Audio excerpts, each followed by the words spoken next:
le rapport que vous avez reçu donc, en tant que président du Conseil national jeunesse pour l'exercice 2008-2009. Quelle synthèse présenter aujourd'hui de l'action de nos associations en direction des jeunes? Je serais tenté de comparer avec l'histoire du grand-père nostalgique du phonographe qui parle de sa musique à son petit-fils, rappeur de MP3 sur les oreilles. Ils ne s'entendent pas parler et pourtant sont mélomanes tous les deux. L'encadrement des jeunes dans nos associations est séparé par deux générations. Une génération intermédiaire est presque absente. Les études minutieuses et attentives sur l'impression de la semeuse ne font pas appel au même centre d'intérêt, à la même approche, à la même sensibilité que ceux qu'attise aujourd'hui l'émission simultanée de 264 timbres régionaux. La place du timbre et de l'oblitération n'est plus maintenant la même dans la vie quotidienne des enfants et beaucoup d'adultes ont du mal à l'intégrer. La communication intergénérationnelle est plus difficile sur les plans humains, intellectuels, sociétal, artistique, culturel. Il n'est pas ici de mise d'en analyser les mécanismes, d'essayer de trouver des solutions d'adaptation, mais je félicite au passage les régions qui ont réuni des séminaires que j'animais avec plaisir pour essayer de dresser des bilans et d'échafauder des perspectives. Je citerai l'Aquitaine, le Centre-Ouest, le Mélange-Touraine. Alors quel bilan peut être dressé des actions menées par nos associations en direction des 1600 jeunes qu'elles rassemblent? Environ 400 d'entre eux suivent une démarche active de compétition ou d'exposition et constituent un beau vivier pour l'année à notre loisir. Ils portent toujours haut les couleurs françaises dans les compétitions internationales.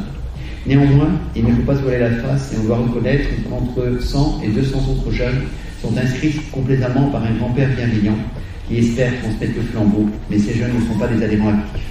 Alors il est bien difficile de gérer des sections qui, en moyenne, ne réunissent donc que 2 ou 3 jeunes assidus. Ils se font plus ou moins heureusement avec les adultes dans la vie des associations. Le bilan de la prise en charge de ces 1600 jeunes est donc très mitigé. Il est cependant favorablement nuancé par l'action menée en direction des 1850 jeunes des 90 sections au milieu scolaire où là, les animateurs sont poussés à une efficacité toujours sollicitée pour assurer la pérennité de la section. Qu'il me soit permis d'exprimer ici les très chaleureuses félicitations de la Fédération à ceux qui s'engagent dans un suivi souvent hebdomadaire au prix d'une grande énergie, d'une grande adaptabilité, d'une réflexion pertinente pour viser juste les activités qui seront alliées dimension culturelle et véritable loisir, attractif et incitatif. L'investissement de nos animateurs est remarquable, mais ils se font hélas plus rares. La continuité des sections repose souvent sur une seule personne et ainsi la pérennité des actions est aléatoire. Collectionner autrement, exposer autrement a été le slogan lancé par le président Tardy et il s'est retrouvé au centre des préoccupations de nombreux participants aux réunions du printemps 2008 dans les régions. Cette politique vise l'ensemble du grand public, mais elle concerne tout particulièrement les jeunes. Qu'avez-vous entrepris dans cette ligne depuis ces réunions?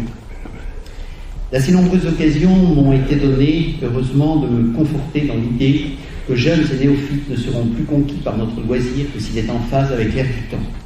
Bien sûr, je ne peux que répéter que la merveilleuse aventure du Salon du Timbre et de l'Écrit 2008, partagée avec les 47 autres animateurs de la FFAP, offre tous les espoirs portés par une jeunesse enthousiaste. Vous me répondrez sans doute que les moyens mis en œuvre ne sont pas comparables. Pourtant, ce n'est pas seulement une question de moyens financiers, mais surtout d'état d'esprit, d'imagination, de tolérance, de cohérence. Je tiens à remercier Mme Eslinger qui a décidé, et M. Vinclair ici présent, qui a copiloté 12 opérations de parrainage de l'ADEFIL pour encourager les actions originales de nos associations en direction des jeunes.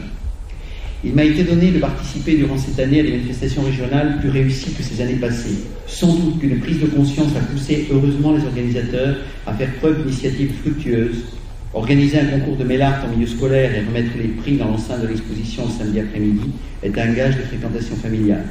La parution d'un bon timbre à moi évoquant le patrimoine local est aussi un gage de médiatisation et d'affluence de visiteurs. Les jeunes d'aujourd'hui sont soucieux de ne s'engager dans un loisir que s'il est tendance, entre guillemets, et si nos expositions sont vides, ce sera un argument rédhibitoire pour un éventuel futur jeune adhérent.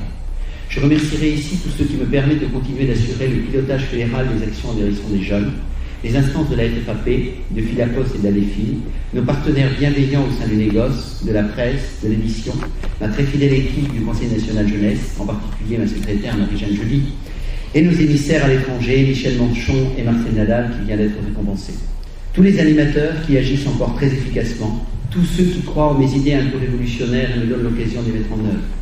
Je n'oublierai pas non plus les différents donateurs de timbres qui nous font parvenir des timbres et des plis pour les jeunes, et Bernard Chevy et Valérie Lesage qui travaillent toute l'année au conditionnement de ces diverses dotations. Merci à l'équipe qui a bien voulu mettre en place l'animation destinée aux jeunes dans le cadre de la manifestation nationale de Tarbes.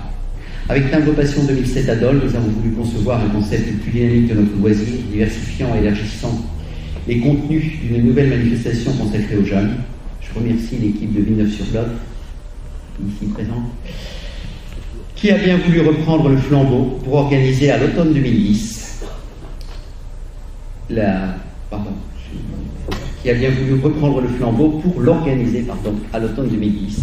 Et je compte sur vous tous pour en faire un grand succès. Mais nous en parlerons l'an prochain. Merci. Les 3 mois qui viennent, c'est-à-dire entre le 15 juin et le 15 septembre, pour être précis. Donc, un concours permettant à des associations qui souhaitent mettre en place un projet en direction des jeunes de bénéficier donc de ce qui est nommé donc la Fondation Jeunesse à Défi. Alors, François Eslinger vous a proposé ce matin de répondre à vos questions. J'ai à votre disposition les règlements. Je les tiens donc à disposition en grand nombre. J'espère que vous serez très nombreux à profiter de ce concours de projet qui vous a été présenté ce matin. Avez-vous des questions concernant la politique jeunesse de la Fédération?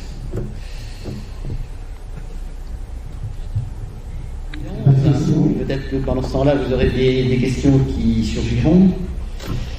Donc, les sujets sont les suivants pour 2011. En thématique, les sports nautiques. On est toujours sur la même logique de 16 pages, un cadre, comme c'est présenté ici.